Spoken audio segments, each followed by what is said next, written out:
It started with a lie I told myself. She's just my roommate. But by the time I realized I'd fallen for her, it was already too late because she was holding someone else's hand. When I first moved into the small Brooklyn apartment, I didn't expect my new roommate to be the kind of girl who'd turn my world upside down. I just wanted a quiet place close to campus, away from the chaos of my ex and the suffocating expectations of my parents back in Seattle. Then Emma opened the door that rainy afternoon barefoot, oversized hoodie, holding a cup of coffee that smelled like cinnamon and common, I swear. For a moment my heartbeat forgot how to behave. She smiled like it was the easiest thing in the world. "You must be Leah," she said, and her voice was soft like something I could fall asleep to. That first night we stayed up unpacking boxes and laughing about how the radiator hissed like a snake every time it turned on. She told me she was studying law at Columbia, working part-time at a cafe to pay rent, and that she had an uncanny ability to burn toast even when she tried not to. I told her I was majoring in fine arts and that I painted when I couldn't sleep, which lately was almost every night. I didn't tell her that I'd just gotten out of a messy breakup with a girl who made me feel small, or that I'd promised myself I wouldn't fall for anyone again, not for a long, long time. But life has a cruel sense of humor. Over the next few weeks, Emma became the gravity that pulled me out of my own orbit. She'd knock on my door every morning with a cup of coffee, extra sugar, because you're basically a raccoon, she teased, and she'd always leave her music playing too loud in the shower, Fleetwood Mac mostly. Sometimes I'd find her asleep on the couch, surrounded by legal textbooks and empty Red Bull cans, her head tilted just so, like she was waiting for someone to cover her with a blanket. And somehow I always did. It wasn't romantic, not yet. It was just the kind of intimacy that sneaks up on you when you start sharing small parts of your day with someone. A laugh, a glance, the way she'd lean over my shoulder to look at my sketches, her breath warm against my neck, the way she'd grab my hand absent-mindedly when she got excited telling a story. I told myself it didn't mean anything. But one night, while we were watching an old movie before sunrise, I think I looked over at her and realized that I was in trouble. She was laughing at some line Ethan Hawke said, and her face glowed in the flickering light of the screen. Something inside me shifted, like a door quietly opening. "Do you ever feel like you've known someone before you actually meet them?" I asked. She turned to me, eyes thoughtful. "Yeah," she said softly, "like maybe in another life." I smiled, but my heart hurt, because I wanted to be that person for her, but I didn't know if I ever could be. Then one weekend everything changed.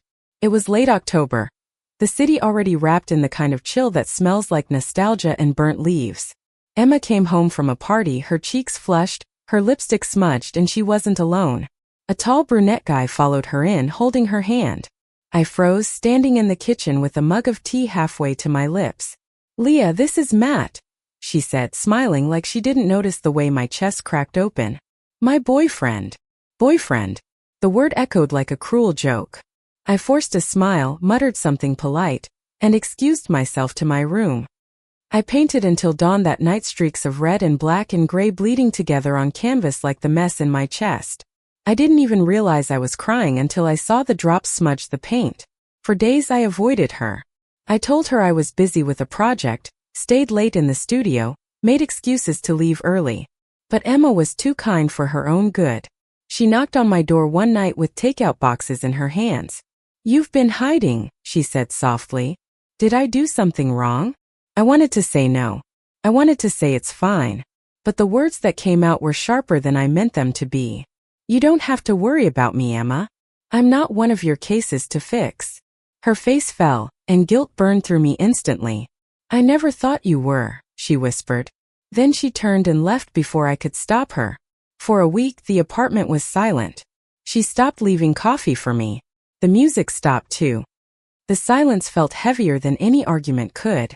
Until one night, I woke up to the sound of rain tapping against the window. I couldn't sleep. I got up, wandered into the living room, and found her sitting on the floor with her laptop open and tears in her eyes. "Hey," I said gently. "What happened?" She shook her head. "Matt broke up with me." Something in me twisted, but I sat down beside her anyway.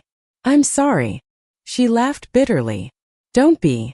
I think he knew before I did that my heart was somewhere else." I froze. "What do you mean?" Emma looked up at me then, her eyes shining in the dim light. I think I've been trying to convince myself I wanted something I didn't. Someone I didn't. Silence hung between us, thick, trembling. Then she reached out and touched my hand. Just that. But it felt like the entire world tilted. I missed you, she whispered. I didn't breathe. Didn't move. Didn't dare. Because if I did, I knew I'd fall. For a long moment, neither of us spoke. The only sound was the rain tapping softly against the windows and the steady rhythm of her breathing, uneven, trembling slightly, like the air itself was holding its breath with us. I could still feel her fingers on mine, warm and tentative, as if she wasn't sure whether to hold on or let go. My mind screamed at me to move, to say something, anything, but all I could do was stare at her. The girl who made the apartment feel like home. The girl who made my heart ache in ways I didn't know it could. Finally I whispered, "Emma, don't say things you don't mean." She shook her head, eyes glassy but fierce. "I mean it. Maybe I've been too scared to admit it, but I meant it." There was a raw honesty in her voice that made my chest tighten. I should have stopped her. I should have told her it was just confusion, heartbreak, loneliness, but when she leaned in slowly, carefully, her breath brushing against my cheek, every reason I'd built crumbled. The first kiss wasn't perfect. It was hesitant and trembling, like we were both testing the boundaries of a world we didn't know we were allowed to enter. But it was real. It was everything I'd been trying not to want. When she pulled back, I could still feel the ghost of her lips on mine. "Leah," she whispered, "I don't know what this is. I just know it feels right." I laughed softly, though my heart was pounding. "You just broke up with your boyfriend. You're emotional, confused." "Maybe," she said. "But when I kissed you, it didn't feel like confusion." That night, she fell asleep on the couch with her head on my shoulder, and for the first time in months, the silence between us didn't feel heavy. Felt like peace. Over the next few weeks, things changed quietly, tenderly, like the slow turning of seasons. We didn't talk about what happened that night, not directly. But our lives began to weave together in a new way. She started waiting up for me when I came home late from the studio. I'd find her sitting cross-legged on the couch, wearing my hoodie, a half-finished cup of tea beside her.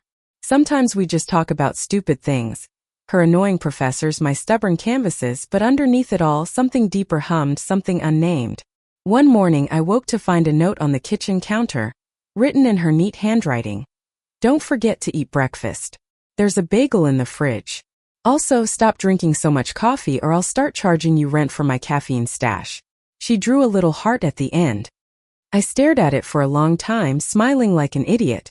But of course, the universe doesn't let love unfold without a little chaos. It started when my ex, Harper, showed up at my art exhibition. I hadn't seen her in almost a year, and seeing her standing there, sleek black dress, the same sharp smirk sent a familiar chill down my spine. "Still painting your feelings, huh?" she said, her voice syrupy with sarcasm. "Still pretending you have any?" I shot back before I could stop myself. Her smile didn't falter. "I missed that mouth of yours. Can't say the same." I turned to walk away, but she grabbed my wrist. "Who's the girl in all your new paintings?" she asked, her eyes narrowing. "The blonde with the sad smile?" My throat tightened. "No one you need to know." But Harper was too perceptive for her own good. "Oh, it's her, isn't it? Your roommate." She laughed quietly. "You always did like the ones who made you feel safe." I yanked my hand back and walked off, but the words clung to me like smoke. That night, Emma noticed something was wrong. "You've been quiet," she said gently as we sat on the fire escape, watching the city lights flicker like tiny stars. I shrugged. "Just tired." "Leah," she said softly, "don't do that. Don't shut me out." So I told her everything, the breakup, the manipulation, the way Harper made me feel like love was something I had to earn. Emma listened without interrupting, her hand finding mine halfway through. When I finished, she said quietly, "You deserve someone who doesn't make you question if you're enough." "Maybe I'm not," I whispered. She turned to me, eyes fierce. "Don't you dare say that." Before I could respond, she leaned in and kissed me again, this time sure, deliberate, like she was done pretending she didn't know what she wanted. The world around us blurred, the hum of the city below, the cold metal railing, the wind tugging at our hair, all of it faded until there was only her. That kiss didn't feel like an accident. Felt like a promise. The days after that were golden. We fell into a rhythm that felt almost too easy. Morning coffee, quiet glances across the kitchen, brushes of fingers that lingered too long. It was still unspoken between us, but it didn't have to be said. We were becoming. One Sunday morning, she asked if I wanted to help her study. I sat beside her at the kitchen table, pretending to focus on her law notes but really watching the way her hair fell over her face. "You're not reading," she said without looking up. "Because you're distracting," I replied, and she blushed, smiling in that shy, beautiful way that made me want to memorize her face. Then, almost without thinking, I reached out and tucked a strand of hair behind her ear. My hand lingered a second too long. Her eyes met mine, soft but searching. "Leah," she whispered. "What are we doing?" I exhaled, truth spilling out before I could stop it. "Falling in love, I think." The silence that followed wasn't awkward, it was charged, fragile, sacred. And then she laughed, tears glimmering in her eyes. "God, I think so too." I kissed her right there between half-written notes and coffee stains, and for a while it felt like the world finally made sense. But real love, especially love like ours, never comes without fear. A few weeks later, her parents came to visit from Connecticut. I'd heard about them before, strict, traditional, the kind of people who saw love as something that fit inside neat, acceptable boxes. When I came home that Saturday afternoon, the apartment was spotless. Emma had baked cookies, which was her version of panic. "They're here?" I asked.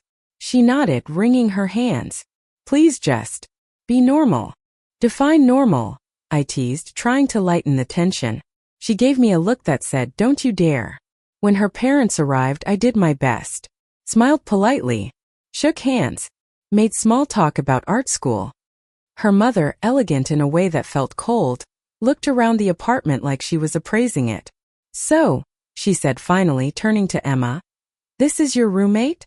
"Yes, Mom," Emma said, her voice just a bit too cheerful. "Leah's been great."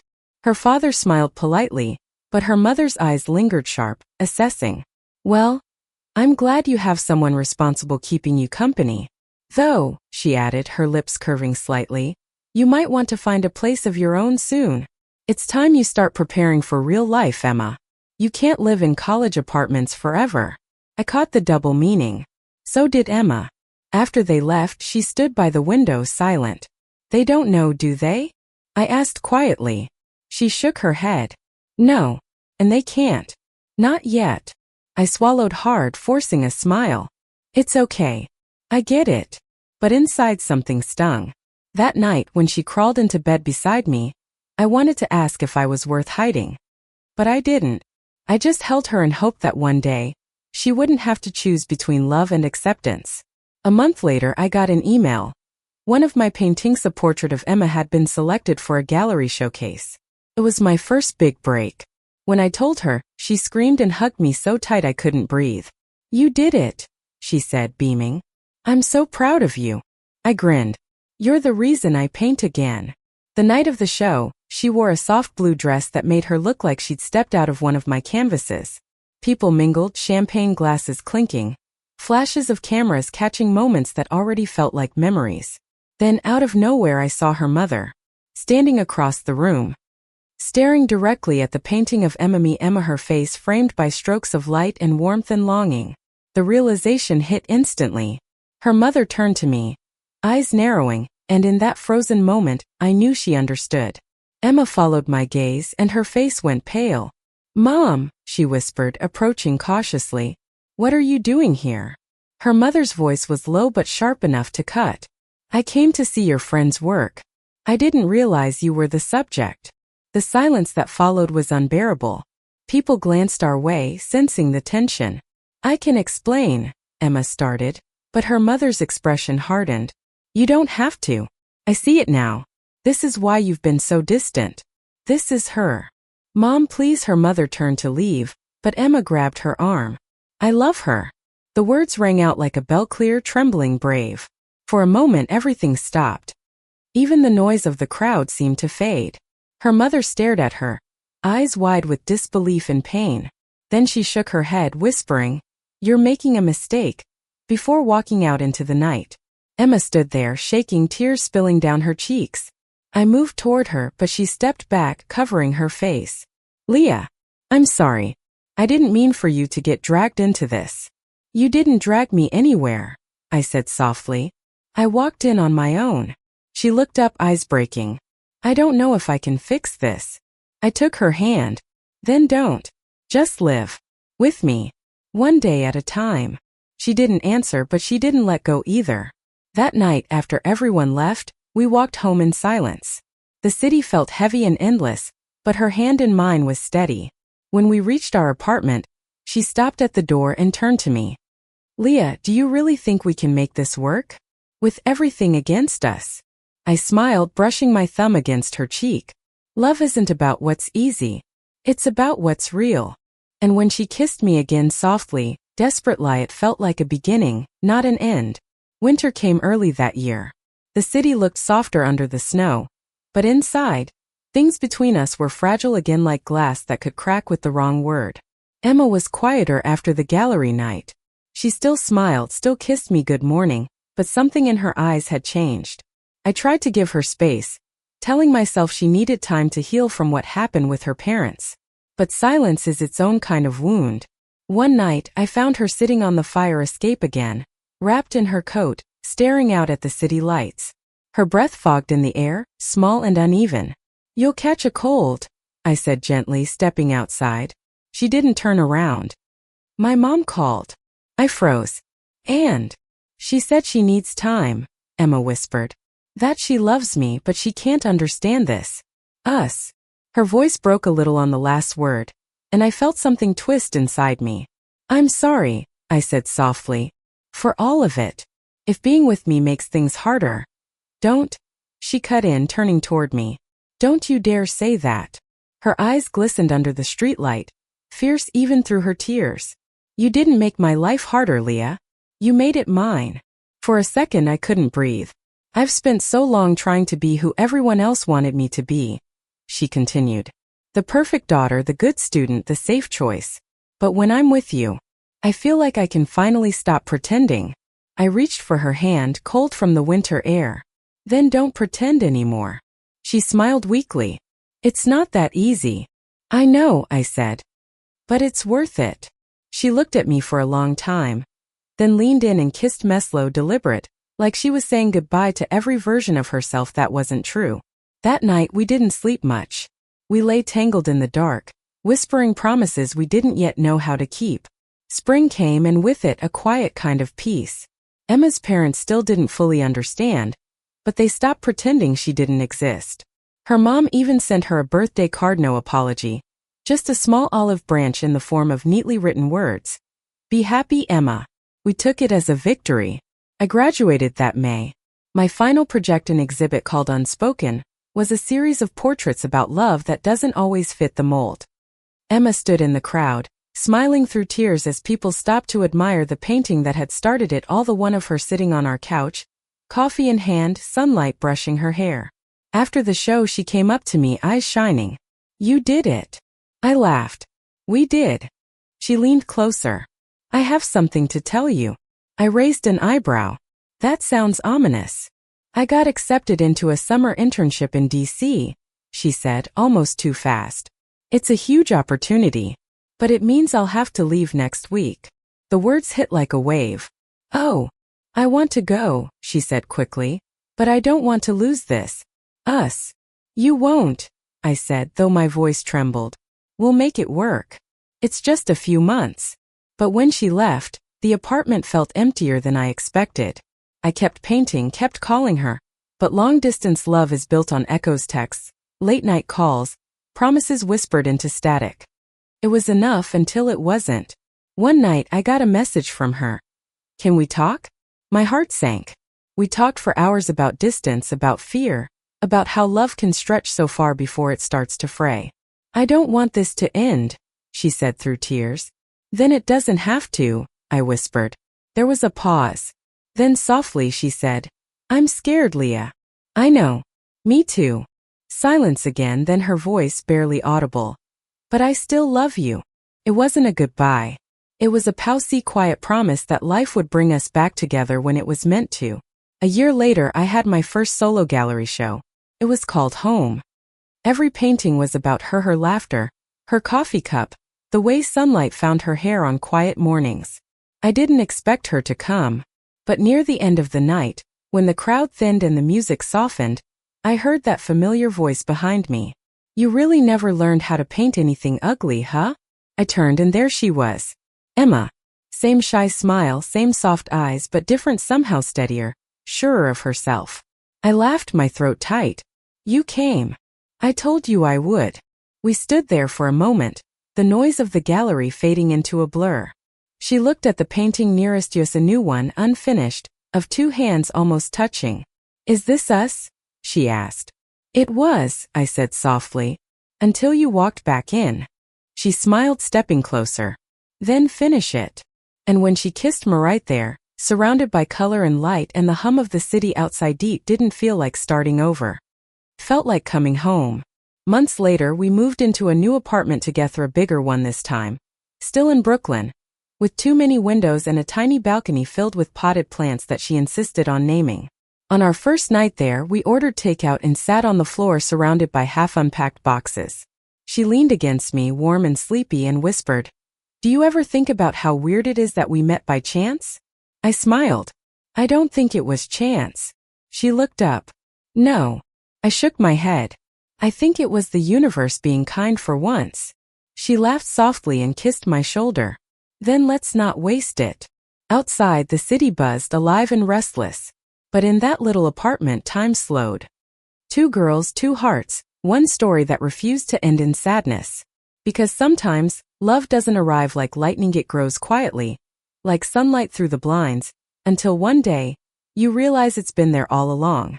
And when it finally finds you, all you can do is stay. Thank you for listening. Like and subscribe to get notifications about next videos.